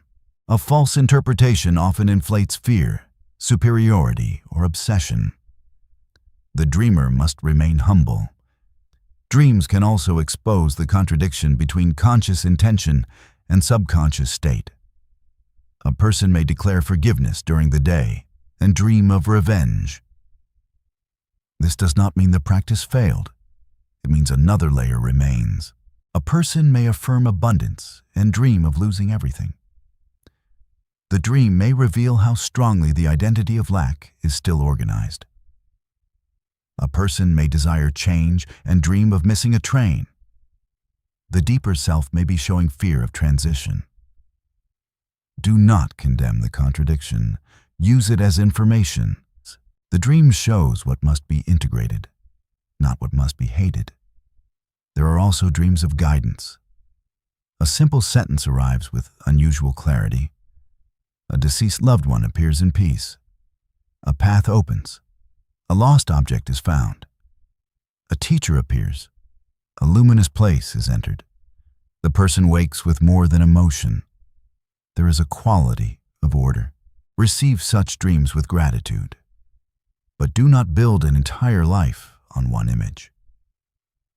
Let guidance confirm itself through wisdom, character, practical reality, and repeated clarity. The night can also incubate creative solutions. A problem held gently before sleep may reorganize below conscious effort. The morning may bring an idea, a pattern, a phrase, or a new angle. This is not mysterious in the sense of being unnatural. The mind continues processing, yet the experience often feels like grace, because the answer arrives after effort has stopped. This is another lesson in surrender. The conscious mind is not the only intelligence working. Artists, inventors, healers, builders, parents, and ordinary people have often awakened with something that was not present before sleep. A connection formed in darkness. The practice is simple. State the problem clearly. Ask one clean question. Release the demand. Keep paper nearby. Honor what arrives without worshiping it. Dreams may also become more vivid when attention is withdrawn from constant digital stimulation. The inner image has more space when the outer image is not the final meal of the day. If the last hour is filled with rapid scenes, arguments, headlines, and artificial urgency, the dream field receives fragmented material. This does not make meaningful dreams impossible, but it changes the atmosphere. The language of dreams is subtle. It requires enough quiet to be heard. Do not chase every dream. Do not fear every nightmare. Do not dismiss every symbol. Ask what the night is showing about the state you carried, the feeling you avoided, the identity you are leaving, or the life trying to emerge. The dream is not the ruler. It is a messenger moving through the deep rooms while the conscious guard sleeps. Nightmares deserve special care. A nightmare can leave the body convinced that danger occurred. Before interpretation, restore the present. Open the eyes. Name the room. Feel the bed. Slow the breath. Say, the image was powerful, but I am here now. Only after the body returns should meaning be explored. Some nightmares are emotional discharge. Some repeat trauma. Some arise from physical discomfort, stress, medication, or disrupted sleep. Some carry symbolic material. Do not force a single explanation. If a nightmare repeats, write the ending and consciously change it while awake. Imagine help arriving. Imagine the door opening. Imagine the self turning to face what pursued it. Imagine waking inside the dream with authority. This practice does not deny fear. It teaches the psyche that the image is no longer absolute. Dreams of the dead also require humility. They can carry grief, memory, longing, peace, or a sense of encounter that cannot be reduced easily. Receive the emotional truth without making claims that exceed what you know. Ask what remained. Fear, reconciliation, blessing, unfinished words, or permission to continue living. The deepest gift of dreams is not prediction. It is relationship with the hidden self. They reveal that consciousness contains more than the daylight narrator. The dreamer is not alone inside the mind, alone. There are forgotten memories, unclaimed capacities, warnings, desires, and forms of intelligence waiting in symbolic language. To honor dreams is to admit that the visible self is not the whole self. And movement 8.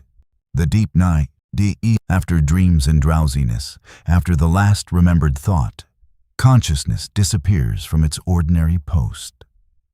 The deep night begins. You are no longer managing the breath. You are not directing the heart. You are not supervising memory. You are not commanding tissue to repair, hormones to move, emotion to reorganize, or the nervous system to reset its thresholds. Life continues without the conscious manager. This fact is one of the most direct spiritual teachings available every night. The ego believes everything depends upon vigilance. Sleep proves otherwise. You release control, and life does not end. The body enters rhythms older than personal history.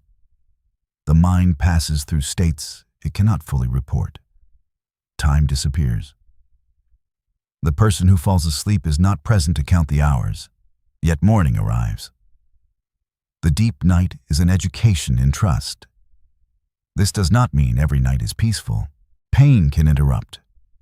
Anxiety can wake the body. Grief can return. Dreams can disturb. Practical sleep difficulties deserve practical care. But beneath the imperfect experience remains the same mystery. The conscious self cannot produce sleep by force. It can prepare conditions, it can cooperate, it can release. But it cannot command the exact moment of surrender. Sleep arrives when control loosens enough. This is why trying too hard to sleep often prevents sleep. The person begins measuring. Am I close? How long has it been? What if I am exhausted tomorrow? The bed becomes a testing room. Each minute becomes evidence of failure. The desire for rest becomes another form of vigilance. The spiritual correction is not indifference. It is permission. Instead of demanding sleep, allow rest. Say, I do not need to force unconsciousness. I can lie here and be supported. Rest is already occurring in forms I do not need to measure. This removes the exam. A body no longer being tested may release more naturally. The deep night also reveals the difference between control and participation. You can participate in healing through care, sleep, food, movement, treatment, and speech. But you cannot command every process. You can participate in provision through work, stewardship, service, learning, and wise decisions. But you cannot control every door, market, person, or timing. You can participate in relationship through honesty, boundaries, listening, and love. But you cannot manage another soul. The night teaches this through the body. Do what prepares the field, then release the result into a larger process. This is not passivity. A farmer acts intensely in the proper season and does not stay awake all night pulling the seed upward. The seed grows in darkness without being watched. So do many inner changes. A belief may be weakening before you feel different. A decision may be forming before you can name it. A grief may be reorganizing beneath language. A creative answer may be assembling. A new identity may be gaining roots through repeated evening states. The deep night hides process because constant observation would disturb surrender. Human beings often want visible proof too early. They inspect the surface and conclude nothing is happening. But transformation commonly begins as altered capacity. A longer pause, a softer reaction, a clearer boundary, a different dream, a morning with less dread. These are roots. Do not demand fruit before roots have learned the soil. The deep night is also where the illusion of separateness becomes thinner. During waking hours, identity is reinforced by name, occupation, body image, history, obligations, and social role. In sleep, those forms disappear from awareness. The provider is not providing. The rejected one is not reviewing rejection. The successful one is not displaying success. The aging one is not counting years.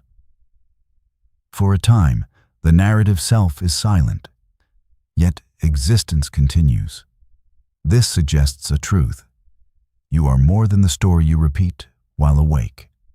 The story has consequences, but it is not the whole being. Each night, the mind enters a state where the ordinary identity is absent. Morning reconstructs it quickly. The name returns. The worries return. The roles return. But for a hidden interval, consciousness is not occupied by the familiar self. This is why the final identity carried towards sleep matters.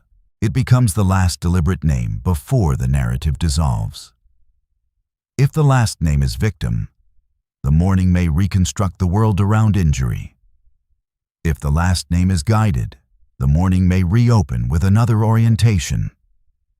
If the last name is condemned, the night receives self-punishment. If the last name is learning, the night receives movement. The deep night does not guarantee the external world will obey a single declaration. It does something more foundational. It carries forward the state from which the world will be recognized and met. There is also a sacred anonymity in deep sleep. No performance is required. No explanation is needed. No one must be impressed. You do not earn the right to continue breathing. Life carries you without negotiation.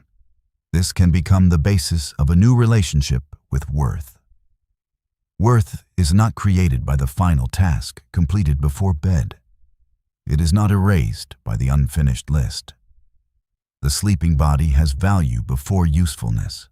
It is cared for by life while doing nothing visible.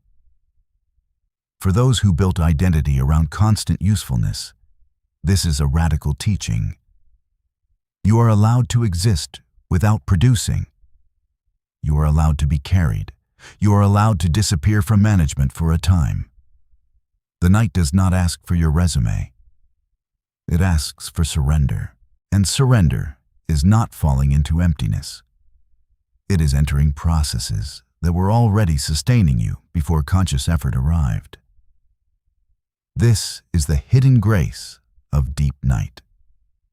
You release the world, and another intelligence keeps working. The deep night also changes the meaning of prayer. During waking hours, prayer may feel like speaking. In deep sleep, speech ends. If divine presence depends on conscious words, then the relationship disappears each night. But life continues. This suggests the communion is deeper than language. You are not held only when you remember to ask. You are not sustained only when faith feels strong. The heart continues through nights of doubt. Breath continues through nights without eloquent prayer. The body repairs while the mind is incapable of belief. Grace is not earned by perfect consciousness. This is a powerful correction for people who turn spirituality into another performance. You do not have to fall asleep in a flawless state to be worthy of rest. The practice is direction, not spiritual perfectionism.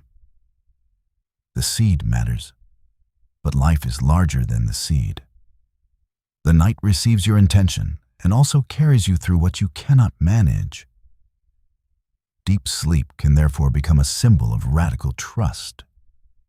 The willingness to disappear from your own story and let existence continue without commentary. Every morning is evidence that surrender did not destroy you. You let go and you returned. This repeated experience can teach the waking life. Perhaps not every pause is danger. Perhaps not every unanswered question is abandonment. Perhaps not every period of invisibility means nothing is happening. The deepest processes often refuse an audience. Let the unseen work remain unseen long enough to become real. The deep night also transforms memory through distance. A feeling that seemed absolute before sleep may return in the morning with edges softened. This is not because the event became unimportant. It is because the mind was allowed to stop feeding it continuously. Distance is one of the hidden medicines of sleep. It interrupts emotional momentum. It separates one day from the next. It gives the psyche a chance to reorganize what conscious obsession kept frozen. This is why major decisions are often wiser after rest, not because sleep delivers infallibility, but because urgency loses some of its chemical authority. The mind can distinguish what remains true after the emotional wave changes. Whenever possible, do not make permanent decisions from the most exhausted hour. Carry the question, not the panic. Let the night separate signal from noise. The deep night is also a rehearsal of death in the symbolic sense. The daily identity dissolves. Possessions, roles, status, grievances, and plans disappear from awareness. The person releases the world without knowing whether they will remember the release. Then morning returns the world. This nightly pattern can reduce the terror of letting go. You have practiced release thousands of times. The body knows how to stop holding the visible world and enter mystery. The lesson is not morbid. It is liberating. What you can release each night does not need to own every waking hour. The deep night whispers that life is larger than the conscious story and that surrender is woven into existence itself. Movement 9. The first thought before dawn. Morning does not begin when the alarm sounds. It begins in the first return of identity. There is a brief moment when consciousness rises from sleep and the world has not yet been fully reconstructed. The room is familiar, but the story has not completely resumed. Then a thought arrives. For many people, it is the same thought every day. The problem, the body, the debt, the person, the obligation, the sentence, "I do not want to get up." That first thought is not necessarily chosen. It may be the strongest pattern waiting at the gate. But what happens next can be chosen. The common mistake is immediate agreement. The thought says, "Today will be difficult," and the body accepts the forecast. The thought says, "Check the phone," and attention is surrendered before the soul is fully present. The thought says, "Nothing has changed," and the mind begins searching for evidence. The morning becomes the continuation of the old state. The first minutes after waking are another receptive threshold. The mind is emerging, not yet fully defended by habit. This makes morning vulnerable and powerful. What enters first receives priority. If news enters first, the nervous system may be tuned by events far from the room. If messages enter first, other people's needs become the first definition of the day. If bodily scanning enters first, fear may turn every sensation into evidence. If memory enters first, yesterday becomes the architect of today. The practice is not to ban reality. It is to let the deeper self speak before the world does. Before touching the phone, return to the seed from the night. What state was chosen? peace, guidance, provision, restoration. Bring it back gently. Do not ask whether you feel it perfectly. Recognition is enough. This is the direction of the day. Then breathe and notice one fact of support. The bed held you. Breath continued. Morning arrived. Light exists somewhere, even if the sky is dark. This is not naive gratitude. It is orientation. The mind is being told what kind of evidence matters. The first thought before dawn also reveals what the night has been processing. Sometimes a clear idea arrives. Write it down before daily noise erases it. Sometimes an emotion remains from a dream. Ask what it resembles in waking life. Sometimes there is unusual peace without explanation. Do not rush to fill it. Sometimes fear returns immediately. Do not call the night a failure. The fear may be the old identity checking whether it still governs. Answer with authority. I recognize you. You do not receive the first offering. This sentence matters because morning attention is an altar. The first offering can be worry, or it can be direction. It can be comparison, or it can be presence. It can be an old identity, or it can be a chosen name. A morning seal is the simple act that closes the work of the night and gives it daylight expression. If the seed was peace, the seal may be 5 quiet breaths before speaking. If the seed was guidance, the seal may be writing the next honest action. If the seed was provision, the seal may be looking at money without panic and making one ordered choice. If the seed was restoration, the seal may be water, movement, medicine, rest, or a nourishing meal. If the seed was courage, the seal may be sending the message you have delayed. Without a seal, the night remains inspirational.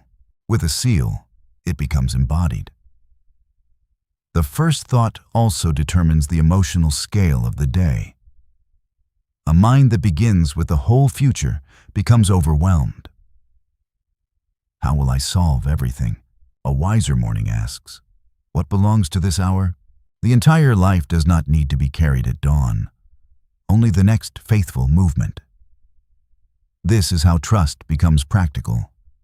The person who slept with a problem may wake with the same external condition. Yet the morning can still be new because the relationship to the condition has changed.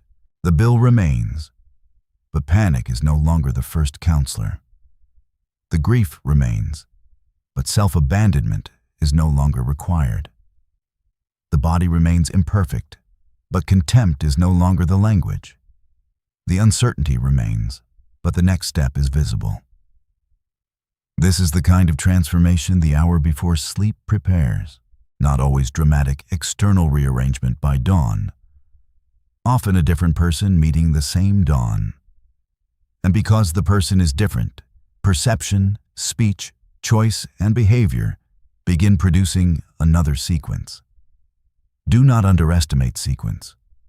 One calmer morning changes one conversation. One wiser conversation changes one decision. One decision changes 1 week. 1 week changes evidence. Evidence changes identity. Identity changes what is carried toward the next night.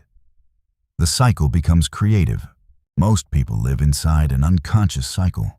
Fear at night, tension in sleep, dread at dawn, reactive action by day, more evidence of fear, then fear again at night. The conscious cycle is different. Completion at evening, chosen state before sleep, surrender in darkness, recollection at dawn, embodied action by day. New evidence, deeper trust at night. The morning does not need perfection, it needs continuity. Remember what the night was preparing. Then act as someone who believes the preparation mattered. Protecting the first minutes does not require an hour-long ritual. Even a minute can establish hierarchy.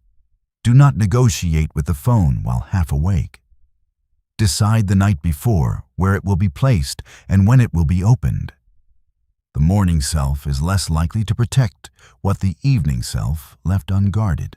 Use the first minute to remember before receiving. Remember the chosen state. Remember the body. Remember that other people have not yet earned the first place in consciousness merely because messages are waiting. Then speak the seal and move. Movement is important. Sit up. Place the feet on the floor. Open the curtain. Drink water. The body helps identity return in the chosen direction. If the first thought is especially dark, do not debate it in bed. Change position. Light changes thought. Movement changes state. A thought that seems absolute in darkness may lose authority when the body enters mourning. There may also be mornings when grief or illness makes rising difficult. The seal can be smaller. I will meet this hour, not the whole future. I will ask for the help this day requires. I will not use pain as proof that life has no support. The morning practice must be compassionate enough to survive real life. A ritual that works only on easy days is decoration. A true seal becomes simpler under pressure and more essential. There is a deeper reason the first thought matters. It often functions as a command to attention. Once the thought appears, the mind begins gathering supporting evidence. I am exhausted. Notices weight, resistance, and every reason to withdraw. I am under attack. Notices tone, delay, and disagreement. I am supported. Notices options, people, time, and inner capacity. The thought does not create every fact, but it decides which facts become foreground. Therefore, the morning seal should not be grand. It should be useful enough to direct perception. Show me the next support. Show me what can be done. Show me where peace is still available. Show me the truth without the old fear. Such sentences turn attention into a searchlight. Then the day begins revealing evidence that the untrained mind might have ignored. The first thought before dawn is not destiny. It is a proposal. You may accept, revise, or replace it. That freedom, practiced daily, becomes authority. Interlude 4. The morning seal. Before the world enters, speak one sentence, not 10. 1. Let it match the seed carried into sleep. Today I move from peace. Today, guidance meets me in the next step. Today I receive and organize provision wisely. And today I treat the body as an ally. Today courage becomes visible in one action. Then ask, what is the smallest act that proves this sentence is not decoration? Do that act before habit negotiates it away. The morning seal is not a charm. It is agreement between inner state and outer behavior. Seal the night with action. Then let the day become evidence. Movement 10. The morning prepared in darkness. A morning can look ordinary and still be the visible edge of invisible work. The same room, the same responsibilities, the same body. The same city, yet something beneath appearance has shifted. The mind does not reach for the old sentence as quickly. The body recovers from tension sooner. A decision feels clearer. A familiar trigger no longer has the same force. This is how a morning prepared in darkness often arrives. Not with thunder, with capacity. Capacity is the first harvest of nocturnal practice. The ability to pause, the ability to feel without drowning, the ability to see a resource that fear ignored, the ability to speak one clean sentence, the ability to stop checking, the ability to receive support, the ability to take action without needing certainty. External change becomes more sustainable when inner capacity can hold it. Many people ask for a new life while maintaining the nervous system, identity, and habits of the old one. If the outer gift arrives too quickly, the inner container may reject, misuse, or fear it. The hour before sleep builds capacity because it changes what becomes familiar. Peace begins to feel less suspicious. Silence becomes less empty. Receiving becomes less dangerous. Rest becomes less guilty. Possibility becomes less foreign. The new morning is not created by one perfect night. It is created by repeated agreement. Every night, the person stops carrying what does not belong to the dark. Every night, the body receives a little more friendship. Every night, the gate of drowsiness is offered a cleaner image. Every night, one seed is planted. Every morning, one action seals it. Eventually, the identity changes. The person no longer says, "I am trying to become peaceful." They become someone who returns to peace. No longer, "I am trying to trust." They become someone who refuses to make fear the final authority. No longer, "I am trying to heal." They become someone who cooperates with restoration through care, language, and wise support. Identity is not formed by declaration alone. It is formed by repeated evidence. The night prepares the evidence. The day produces it. This is why the hour before sleep should not become an escape from daytime responsibility. A person cannot imagine order at night and create chaos by day. Cannot plant worthiness and continue accepting contempt without question. Cannot plant provision and refuse stewardship. Cannot plant peace and feed every conflict. Metaphysical practice becomes truthful when it enters behavior. The night and day must agree. Consider money. At night, release catastrophic rehearsal. Enter the state of ordered provision. In the morning, look clearly at what exists. Make a plan. Ask for help if needed.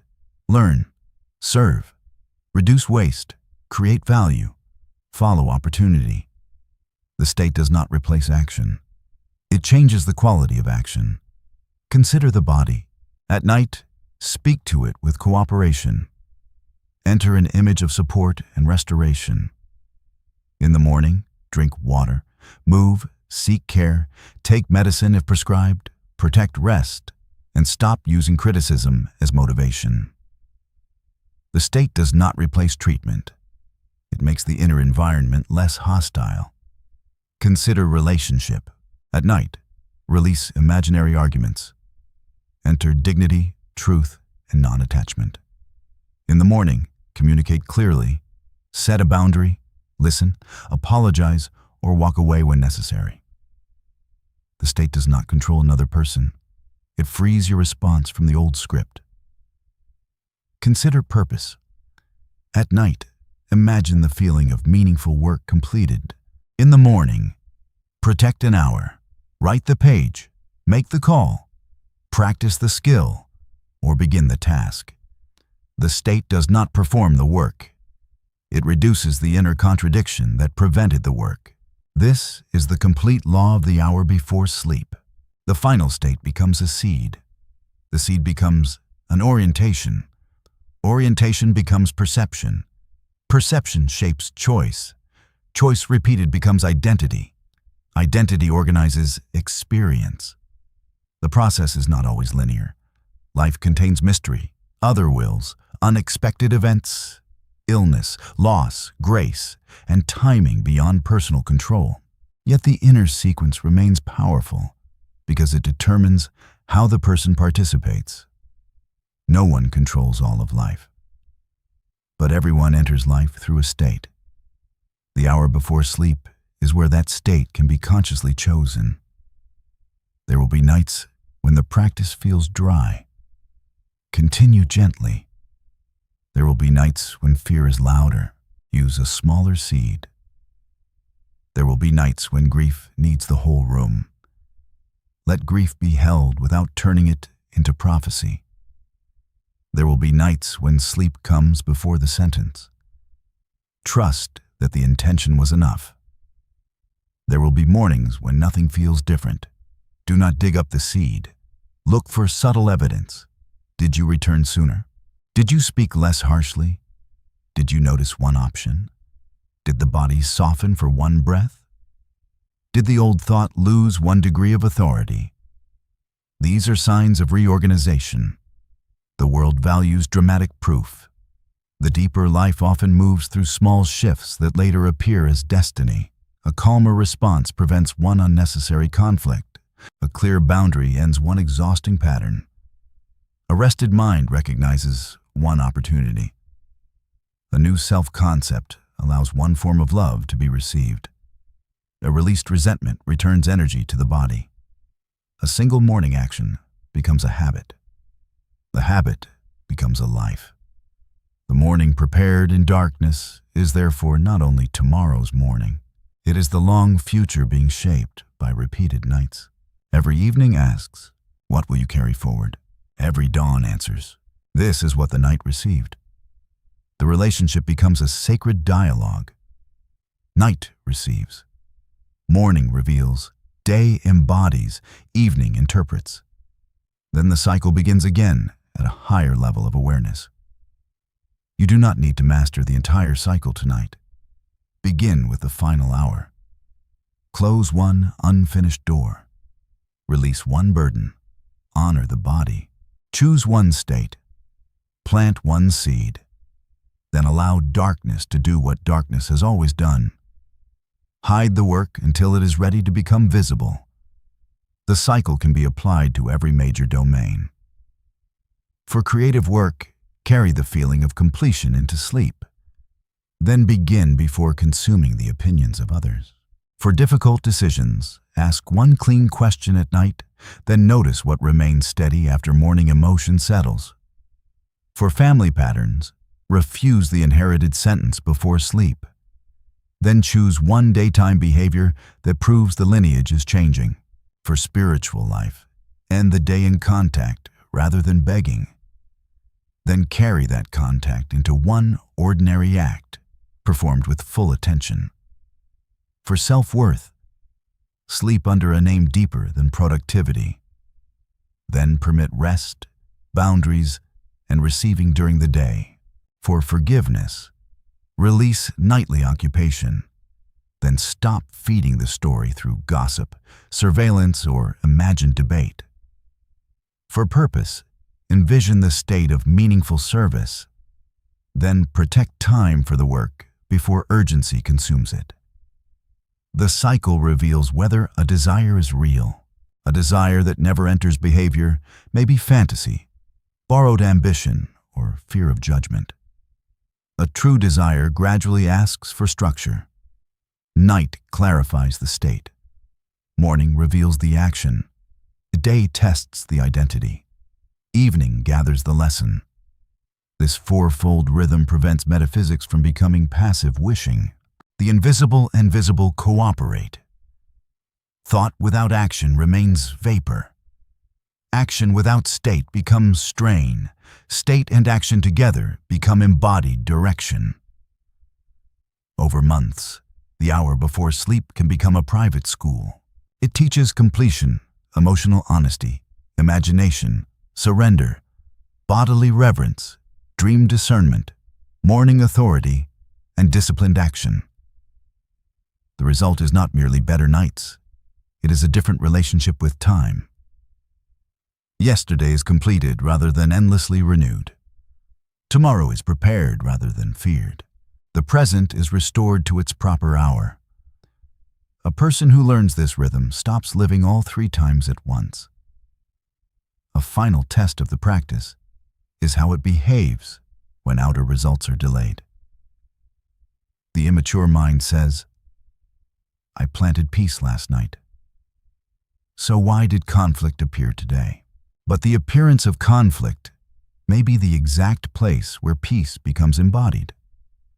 A seed is not proven by the absence of weather. It is proven by how it grows through weather. The old world may echo after the inner state changes. People may still respond to the former version of you. Bills may still arrive from earlier choices. The body may still carry accumulated strain. A pattern may continue for a season because visible life has momentum. Do not use the echo to replant the old seed. Meet the consequence. Pay what must be paid. Speak what must be spoken. Seek care. Repair the damage, but do not conclude that inner work was meaningless because the surface did not reorganize overnight. The first evidence may be the way you meet the echo. Less panic, less self-curse, more clarity, faster recovery, a cleaner boundary, a wiser decision. These changes alter the next sequence, even when they cannot erase the previous one. The night is not a machine for instant proof. It is a school of state. State becomes character through testing. Character becomes destiny through repeated action. Conclusion: the night becomes tomorrow. The room is dark again.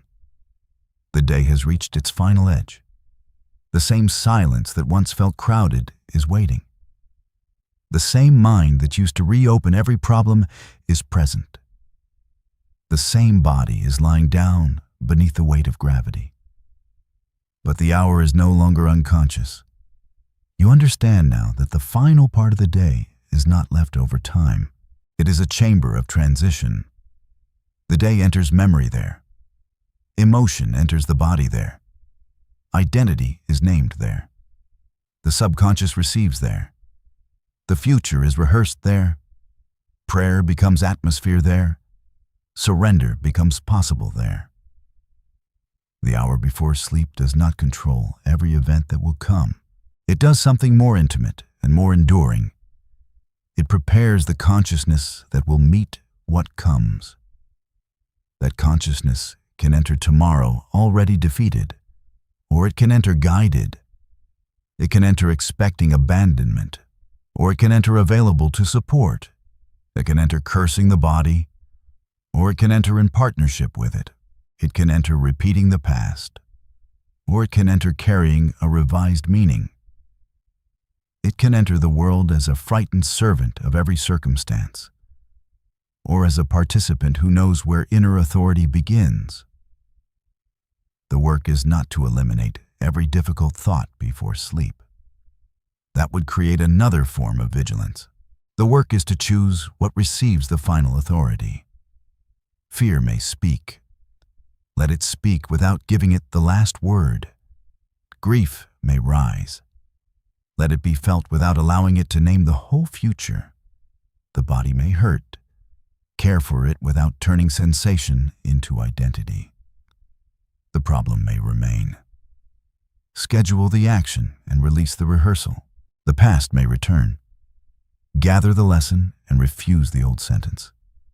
Then place something cleaner at the gate. A breath, a blessing, a simple image, a sentence of trust, a question released into silence. The felt knowledge that you do not have to carry the universe through the night. The most important practice is return. You will forget. You will reach for the phone. You will rehearse the argument. You will carry tomorrow into the bed. You will wake under the influence of an old thought. Return without drama. Completion is not perfection. Mastery is not never wandering. It is remembering the way home. The body remembers every return. The subconscious receives every new ending.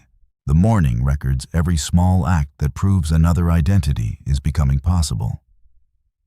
Over time, the hour changes character. Bedtime is no longer the place where fear holds court. It becomes the place where the day is distilled, where what matters is kept, where what does not belong is released, where the body is thanked, where the deeper mind is given one clear direction, where God is encountered not through noise, but through the surrender of the management. The night becomes a sanctuary, not because nothing painful enters it, because pain is no longer allowed to become the only presence. There is also grace. There is the intelligence of the body. There is the possibility of another meaning. There is the unseen work of memory and restoration. There is the quiet field in which an answer can form without force. There is a self deeper than the day's performance. There is a life that continues carrying you after conscious effort stops. Let this be the final revelation. Tomorrow does not begin when you open your eyes. It begins when you decide what the night will receive. The final state becomes the first atmosphere. The seed becomes orientation. Orientation becomes action. Action becomes evidence. Evidence becomes identity. And identity becomes the world through which the next night is interpreted. The cycle can imprison or transform. You now know where to enter it, not at the moment of crisis, not only when visible circumstances change. Enter at the quiet threshold where the world has stopped speaking loudly enough for the soul to choose. If this journey has helped you recognize the hidden authority of your final waking hour, subscribe and remain connected to these teachings. Return whenever your nights become crowded with tomorrow. And let the practice remind you that the dark is not empty. It is where the next state is planted. Tonight, do not take every unfinished thing with you. Take one lesson. Take one mercy. Take one chosen state. Leave the rest outside the gate. Let the shoulders release. Let the argument end. Let the future remain in its own hour. Let the body be held. Let the deeper mind receive a cleaner name. Then sleep, not as one falling into nothing, as one entering the hidden place where tomorrow has already begun. There may still be nights of restlessness.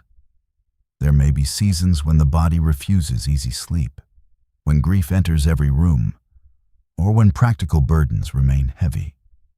Do not turn the teaching into another accusation. The law is not, if I practice perfectly, nothing difficult will happen. The law is, whatever the night contains, I can stop giving fear unquestioned authority over its final meaning. Even in pain, one sentence can remain free. Even in uncertainty, one breath can be returned to the present. Even in grief, love can be honored without making despair the whole future. Even after a difficult night, morning offers another entrance. No single night owns the path. The practice accumulates. The soul learns through return. Tonight is one return. Tomorrow will be another. And slowly, the darkness that once repeated the old world becomes the place where another world is quietly prepared. The practice can be reduced to a single sequence whenever the full teaching feels too large. Close, feel, release, choose, sleep, remember, act. Close the day by identifying what is complete enough. Feel what is honest without turning feeling into prophecy. Release what cannot be served by further thought.